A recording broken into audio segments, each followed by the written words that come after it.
Assalamualaikum warahmatullahi wabarakatuh. Waalaikumsalam warahmatullahi wabarakatuh. Sebelumnya terima kasih buat dosen pengampu Ibu Herni Suryani SE SI Kom MM CHRA yang telah memberikan waktunya untuk kelompok kita presentasi hari ini.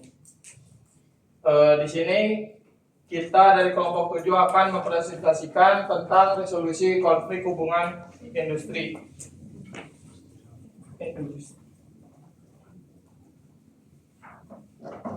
Anggota kelompoknya ada Muhammad Mulki Firdaus, ada Hendrian Maulana, Fadil Permana, dan Gilang Ramadan. Langsung saja ke pengertiannya. Udah, Ibu. Konflik hubungan industrial adalah hubungan yang terbentuk antara para pelaku dalam proses produksi dan distribusi barang atau jasa. Dalam arti luas, hubungan industrial meliputi semua hubungan antara pemberi kerja, perusahaan, pemerintahan atau individu, dan pekerja, serta pegawai negeri. Jadi hubungan ini juga meliputi hubungan antara pemerintah dan pegawainya, hubungan antara universitas dan dosen atau pegawainya, serta hubungan antara sekolah dan para guru atau pegawainya. Menurut UU RI 02 tahun 2004 tentang perselisihan hubungan industrial atau UPHI mendefinisikan perselisihan hubungan industrial sebagai berikut.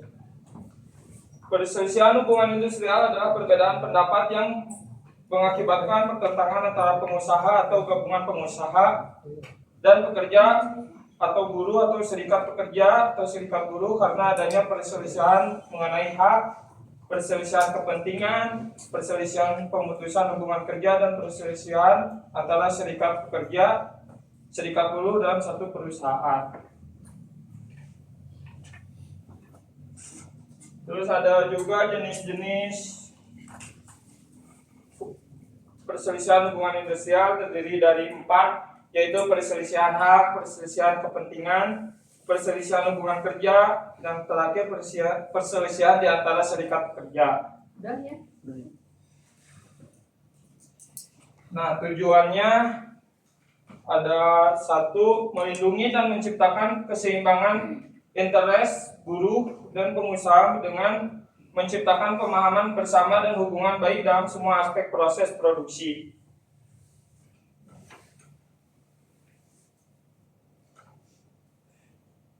Yang kedua, menghindari perselisihan hubungan industrial dengan menciptakan komunikasi dua arah untuk mengembangkan sikap saling percaya, keadilan, keharmonisan, dan hubungan baik yang sehat. Yang ketiga, mendiklat. Siapa kamu namanya? Iya. Kenapa kesiang? Bangun tidur Bu. Tadi Tadi dari Garutnya Bu jam 7. Dari mana? Dari Garut. Jam 7 tidur di kota. Baru balik.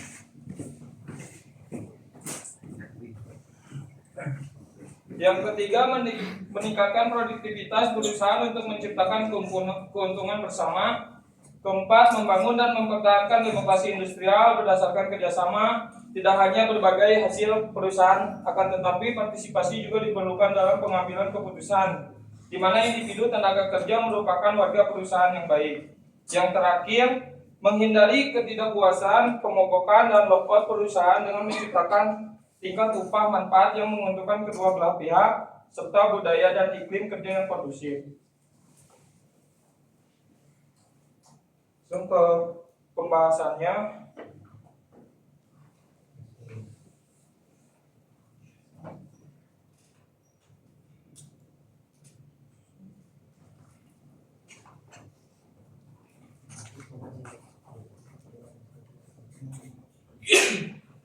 Perselisihan hubungan industrial. Perselisihan hubungan industrial adalah perbedaan pendapat yang mengakibatkan pertentangan antara pengusaha atau gabungan pengusaha dan pekerja atau buruh atau serikat pekerja atau serikat buruh karena adanya perselisihan mengenai hak, perselisihan kepentingan, perselisihan pemutusan hubungan kerja, perselisihan antara serikat pekerja atau serikat buruh dalam suatu perusahaan.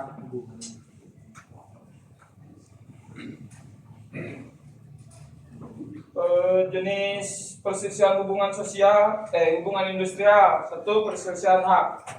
Perselisihan karena tidak dipenuhinya hak akibat adanya perbedaan pelaksanaan atau penafsiran terhadap ketentuan peraturan perundang-undangan, perjanjian kerja atau peraturan perusahaan atau perjanjian kerjasama.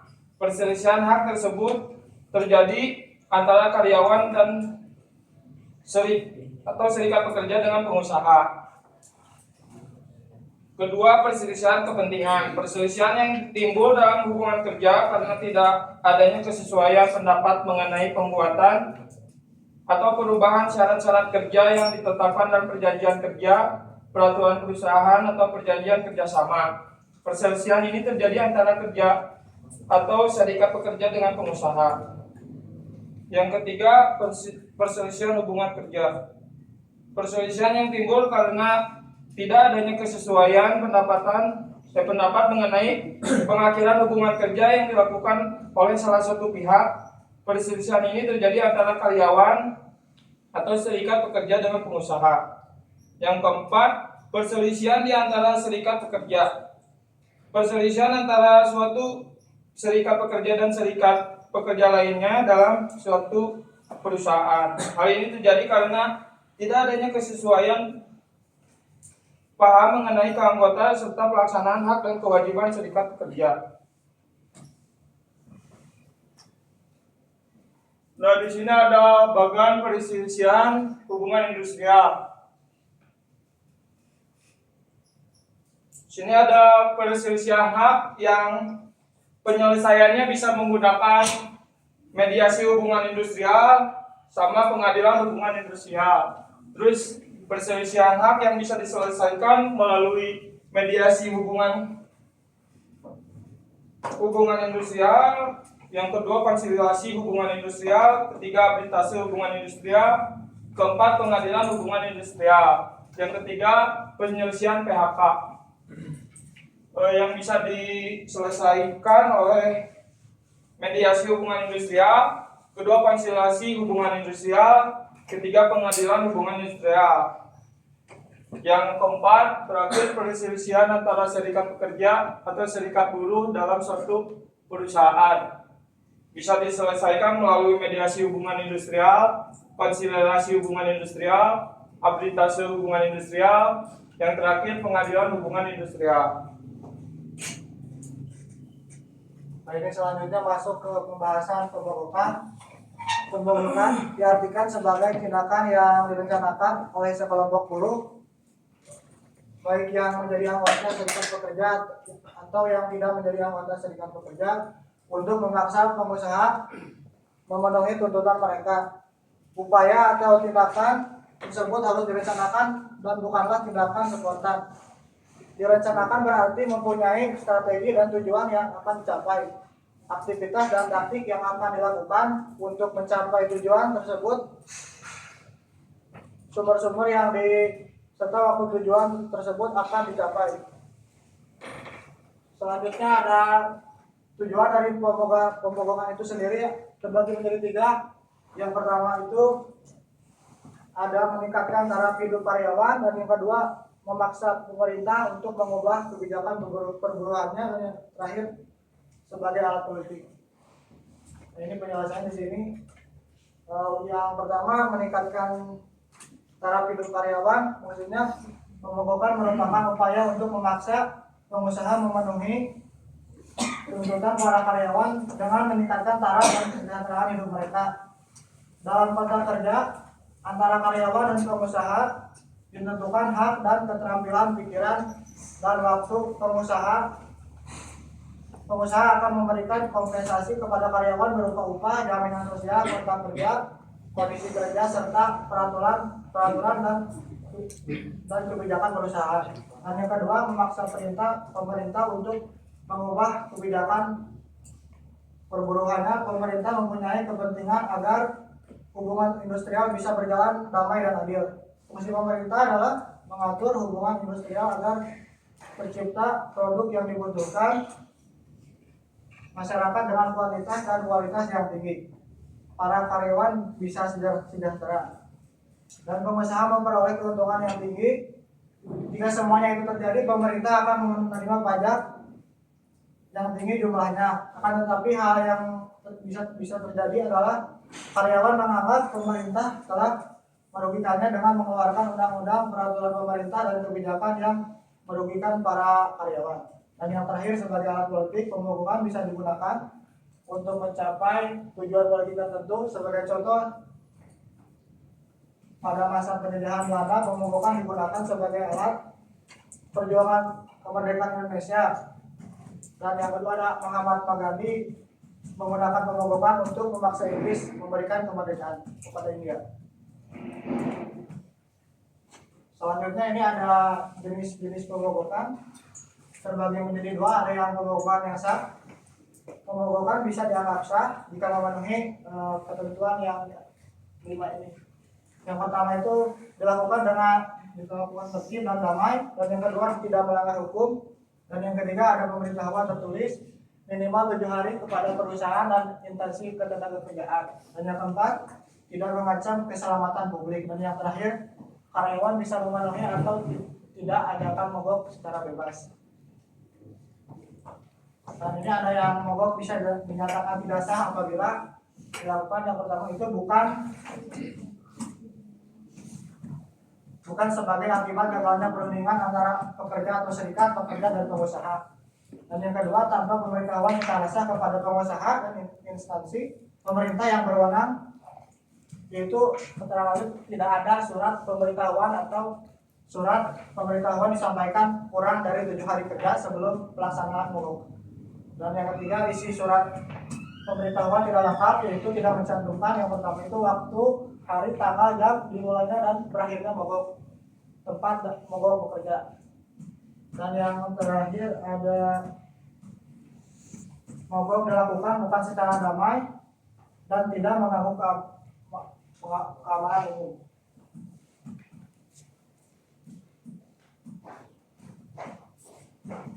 Nah, di sini ada mogok kerja yang tidak sah, ada konsekuensinya dalam hukum hubungan industrial. Yang pertama itu mogok kerja tidak sah dianggap bangkrut, dan yang kedua pengusaha berhak untuk memanggil karyawan yang mogok kerja tidak sah 2 kali berturut-turut dengan tenggat waktu 7 hari dalam bentuk pemanggilan tertulis dan dengan cara yang sepatutnya. Dan yang terakhir, pekerja yang tidak memenuhi panggilan dianggap mengundurkan diri, dan hal ini berpengaruh terhadap hak-hak pesangonnya.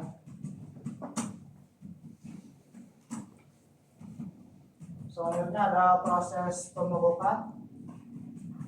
Pemogokan terjadi akibat pecahnya kesepakatan kerja bersama atau KKB antara pekerja, serikat, buruh dengan pengusaha. Pada awalnya terjadi industrial yang damai, di mana yang pertama pekerja melaksanakan tugas produksi barang atau jasa, dan yang kedua pengusaha membayar kompensasi atau upah. Dan kesepakatan kontrak kerja muncul ketika salah satu pihak merasa dirugikan. Contohnya itu pekerja terpaksa menerima upah rendah karena tidak ada pilihan. Sebaliknya, pengusaha tidak bisa selalu menaikkan upah jika sulit mencari tenaga kerja atau terlatih atau biaya tinggi.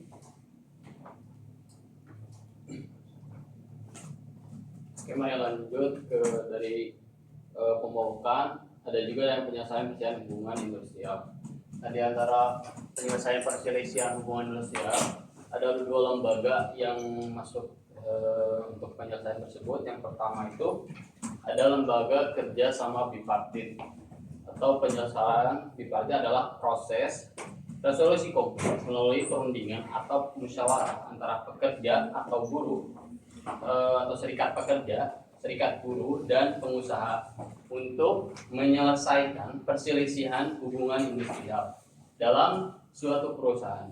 Nah, dalam perjanjian bersama, jadi di antara mengikat dan menjadi hukum, serta wajib dilaksanakan oleh pihak-pihak yang berselisih. Dalam perjanjian ini wajib didaftarkan oleh pihak-pihak yang bersengketa pada pengadilan hubungan industrial di wilayah pengadilan negeri pihak yang bersengketa. Nah, yang kedua ada lembaga kerja sama tripartit. Apabila bipartit gagal, ada lembaga yang kedua yaitu tripartit, yaitu apabila perundingan tripartit gagal, maka perselisihan hubungan industrial dapat dilakukan dengan perundingan tripartit. Jadi apa itu perundingan tripartit? Perundingan tripartit adalah perundingan antara pekerja dan pengusaha dengan melibatkan pihak ketiga sebagai fasilitator dalam menyelesaikan perselisihan hubungan industrial. Perundingan tripartit bisa melalui mediasi, konsiliasi, dan arbitrase. Dan untuk slide selanjutnya itu mengenai mediasi, yang dimana penyelesaian perselisihan melalui mediasi yaitu dilakukan oleh mediator yang disediakan oleh kantor dinas tenaga kerja yang terdapat di kabupaten atau di kota dalam waktu lambat-lambatnya selama 7 hari setelah menerima pelimpahan penyelesaian kasus perselisihan hubungan industrial. Maka mediator melakukan penelitian dan mengadakan sidang dengan pendapat, yaitu tugas yang dimiliki mediator yaitu wajib diselesaikan lambatnya yaitu 1 bulan atau sekitar 30 hari kerja terhitung sejak menerima pelimpahan penyelesaian perselisihan hubungan industrial. Jadi mediator membantu para pihak yang bersengketa untuk mencapai kesepakatan bersama. Jika terjadi kesepakatan bersama, hal ini dituangkan dalam perjanjian bersama yang ditandatangani oleh pihak yang bersengketa dengan mediator sebagai saksi. Kesepakatan bersama didaftarkan di pengadilan hubungan industrial. Nah, untuk selanjutnya yaitu konsiliasi, yaitu adalah penyelesaian hubungan industrial mengenai perselisihan kepentingan atau perselisihan PHK dan perselisihan antar serikat pekerja atau serikat buruh hanya dalam satu perusahaan melalui musyawarah yang ditengahi oleh seorang atau lebih konsiliator yang netral atau ditengahi. Konsiliator juga adalah pihak ketiga. Nah, seseorang atau lebih terdapat pada diberi legitimasi atau trans untuk melaksanakan konsolidasi. Jadi persyaratan untuk menjadi konsiliator itu ditetapkan oleh pasal 19 UU RI nomor 2 tahun 2004. Dan untuk selanjutnya itu ada arbitrase. Arbitrase adalah penyelesaian perselisihan hubungan industrial melalui penyelesaian kepentingan dan menyelesaikan perselisihan antar serikat, serikat pekerja, serikat buruh, tapi hanya dalam satu perusahaan mengikuti arbiter atau satu orang atau lebih ditetapkan oleh Manakertrans setelah memenuhi persyaratan tertentu. Nah, dalam penyelesaian perselisihan melalui arbitrase dimulai dengan upaya mendamaikan pihak-pihak yang bersengketa. Apabila jika tidak tercapai perdamaian, arbiter melakukan dengan pendapat serta memanggil saksi-saksi dan saksi ahli berdasarkan dengan pendapat pemeriksaan saksi-saksi dan membaca dokumen-dokumen. Arbiter kemudian mengambil keputusan sebagai solusi perselisihan. Putusan arbiter mempunyai keputusan hukum yang mengikat para pihak yang berselisih serta merupakan keputusan yang bersifat akhir dan tetap.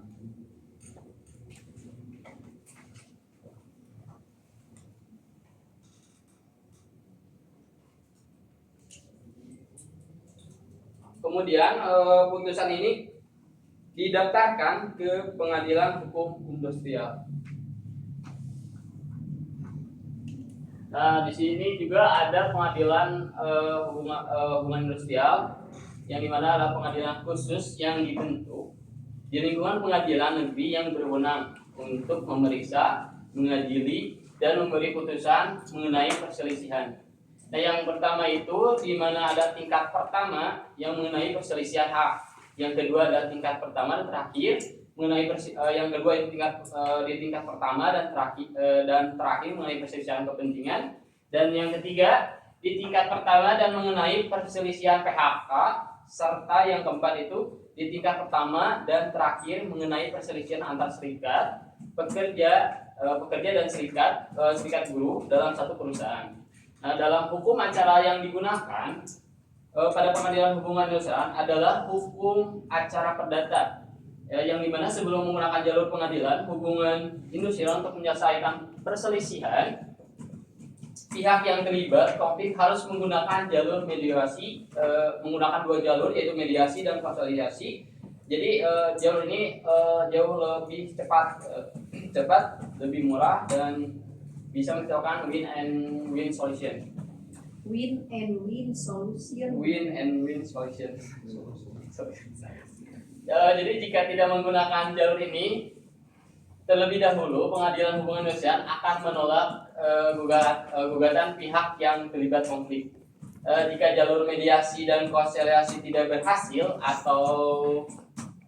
atau disebutkan berhasil juga, tetapi salah satu pihak yang tidak mau melaksanakan kesepakatan, pihak terlibat konflik bisa menggugat lawannya ke pengadilan hubungan industrial.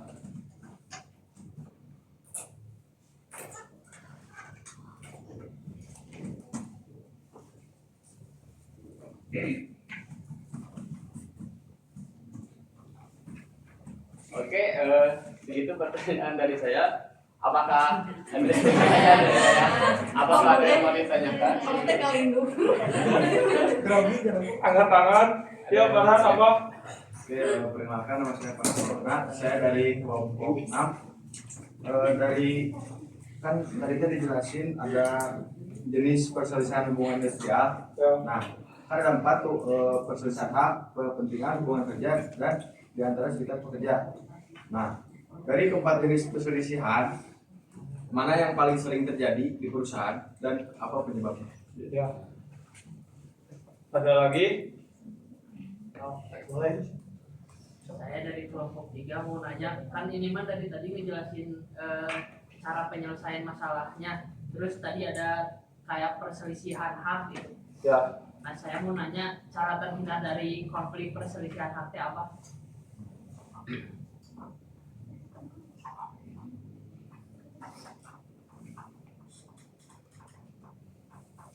Ada lagi?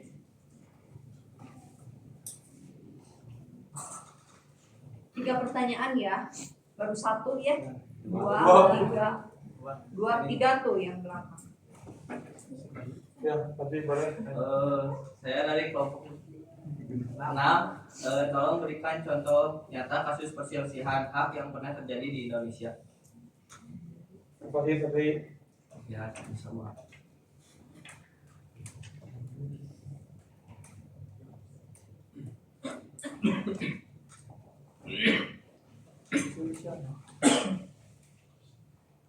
Perselisihan apa nih? Iya.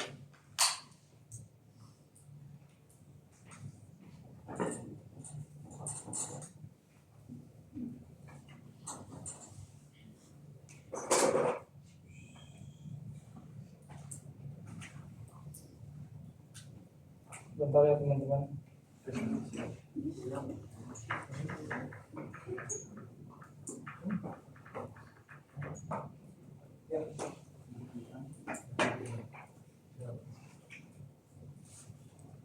Oke, saya mau menjawab pertanyaan dari Ramdhani.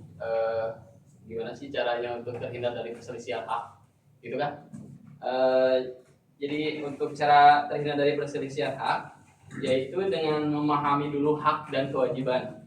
Nah, di antara kewajiban itu harus menjaga dulu komunikasi dan menjaga komunikasi. Harus menjaga dulu komunikasi lebih terbuka, dan bukan hanya terbuka saja, tapi harus juga mematuhi diantaranya itu aturan-aturan perusahaan. Di antara itu ada aturan perusahaan, dan bukan untuk mematuhi aturan perusahaan, ada juga yang harus mencatat bukti. Nah, itu untuk menjaga tidak terjadinya konflik karena harus ada bukti. Dan selanjutnya itu membangun hubungan kerja yang harmonis. Nah, jadi dan untuk menyelesaikan perbedaan atau perbedaan melalui musyawarah serta harus ada yang tadi ada di PPT, yaitu lebih menggunakan perundingan bipartit. Oke, seperti itu. Oke, makasih Ramli. Sudah cukup.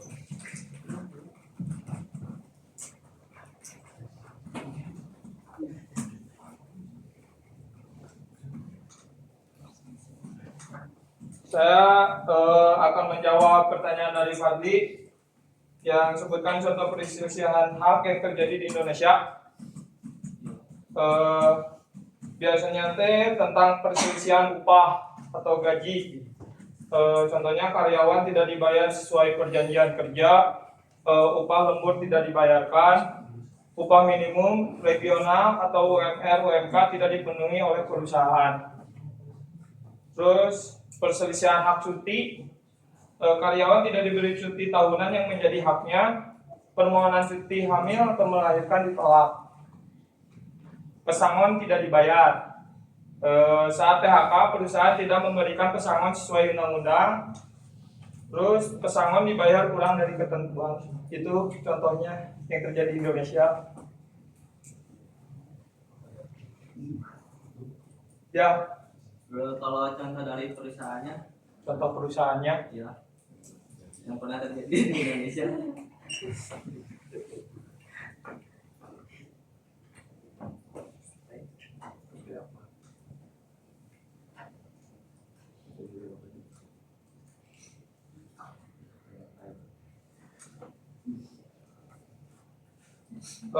Contoh perusahaannya yang ada di Indonesia ada PT Panaru Industri, pabrik pemasok bagi Adidas. Pekerja di perusahaan ini di masa lalu pernah protes karena penghasilan mereka dipotong secara besar-besaran selama pandemi sehingga dianggap melanggar hak pekerja. Udah cukup. Terima kasih Pak Fadli. Izin jawab pertanyaan dari tangan ya. Yang tadi dari keempat ini yang perselisihan, karena yang paling sering terjadi di perusahaan. Ya, baik. Jawabannya tuh yang perselisihan hak. Alasannya itu karena banyak kasus karyawan yang tidak dipenuhi atau tidak sesuai aturan. Jadi kayak upah tidak dibayar sesuai dengan ketentuan. Dan yang kedua lembur tidak dihitung, dan yang ketiga cutinya tuh jadi tidak diberikan. Ya, dan atau tunjangan tidak diberikan sesuai dengan ketentuan. Gimana? Jelas.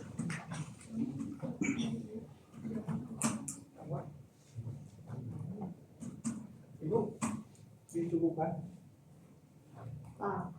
Baru setengah 2 lebih. Ya, Ibu. Ada lagi nggak pertanyaan? Sok. Ya, ini boleh ya, Bu. Baru 2 kan? Udah, ya. Udah 3 ya udah nggak apa-apa. Izin bertanya, saya Hindi dari kelompok 3. Kan ini ada arbitrase ya, dan juga ada konsiliasi di mana itu perselisihan kepentingan antar serikat pekerja atau serikat buruh hanya dalam satu perusahaan sama-sama itu kan.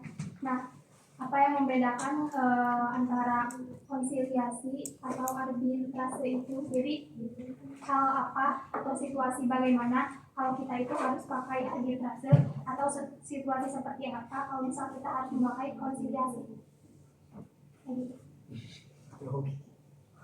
Sok, apa jawab bisa nggak? Dari yang tinggi. Ya.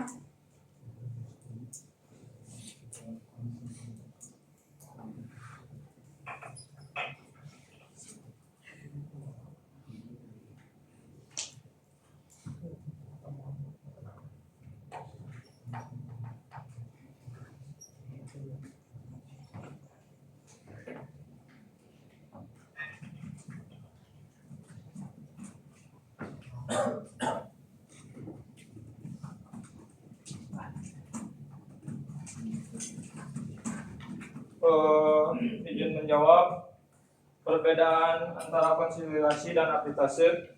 Kalau konsiliasi itu proses penyelesaian perselisihan di mana pihak ketiga yang netral atau konsiliator membantu kedua pihak untuk mencari jalan tengah dan mencapai kesepakatan bersama.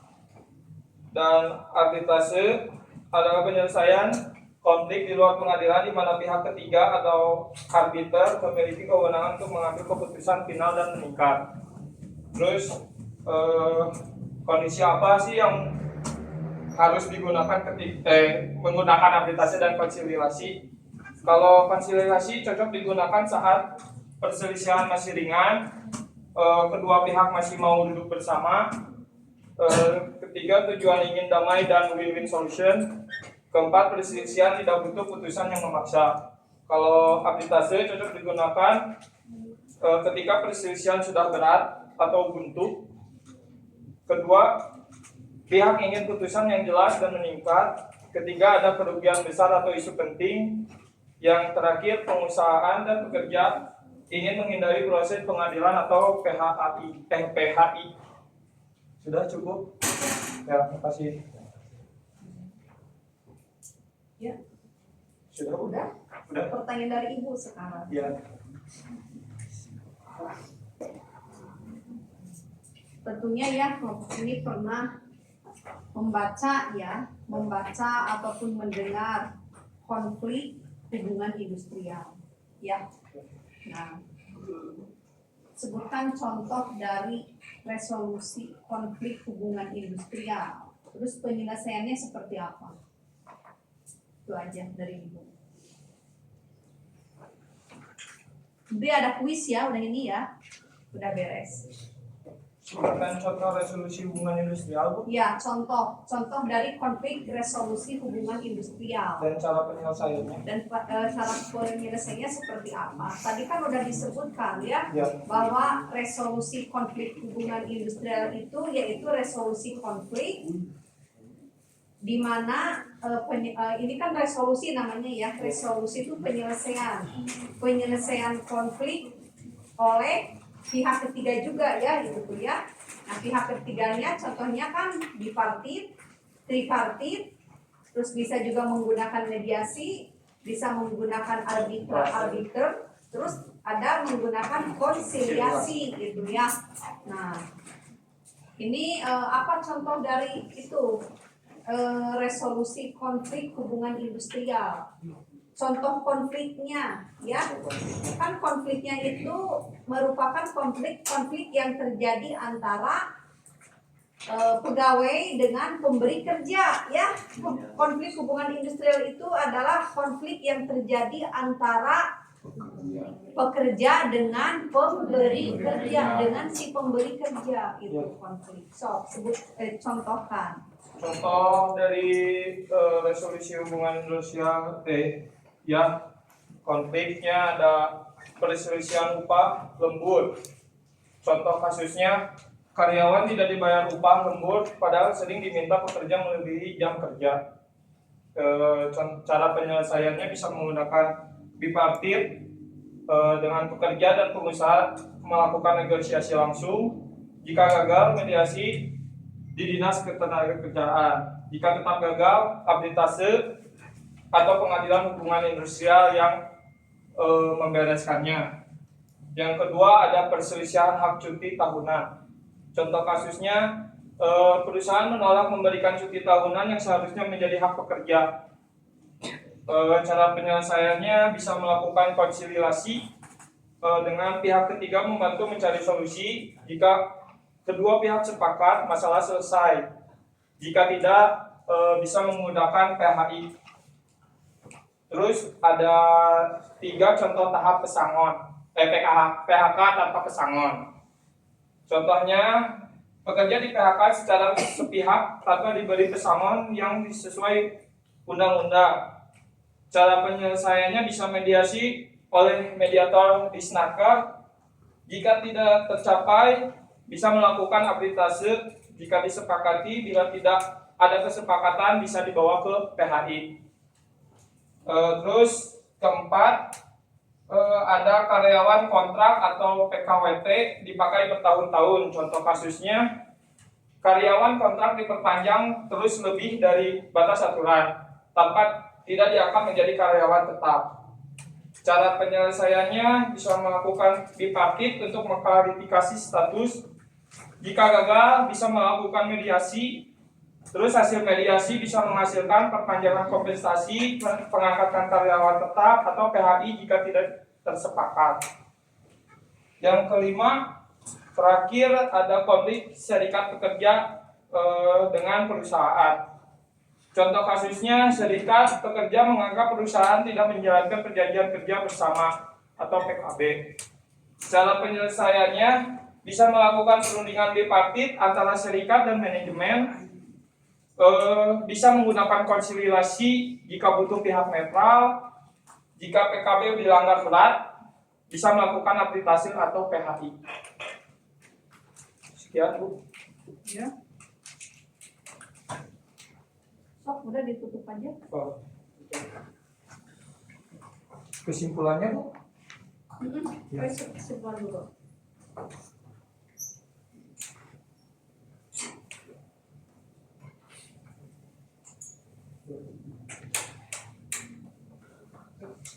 Ya. Kesimpulannya, resolusi konflik hubungan industrial merupakan suatu rangkaian proses yang dilakukan untuk menyelesaikan perbedaan kepentingan antara pekerja dan pengusaha secara konstruktif. Proses ini menekankan pentingnya membangun komunikasi yang terbuka, jujur, dan saling menghargai agar setiap pihak dapat mengungkapkan pandangan serta kepentingan secara jelas. Selain itu, penyelesaian konflik harus dilaksanakan melalui mekanisme formal yang adil, transparan, dan sesuai dengan ketentuan hukum ketenagakerjaan seperti perundingan bipartit, mediasi, konsiliasi, arbitrase, hingga pengadilan hukum industrial. Pendekatan win-win solution juga menjadi landasan utama di mana keputusan yang dihasilkan tidak hanya menyelesaikan masalah sesaat, tetapi juga memberikan manfaat optimal bagi kedua belah pihak. Melalui proses tersebut, tujuan akhir yang ingin dicapai adalah terwujudnya hubungan kerja yang harmonis, stabil, serta mampu meningkatkan produktivitas dan keberlanjutan organisasi. Sekian presentasi dari kelompok kami. Mohon maaf kalau ada salah-salah kata. Wassalamualaikum warahmatullahi wabarakatuh.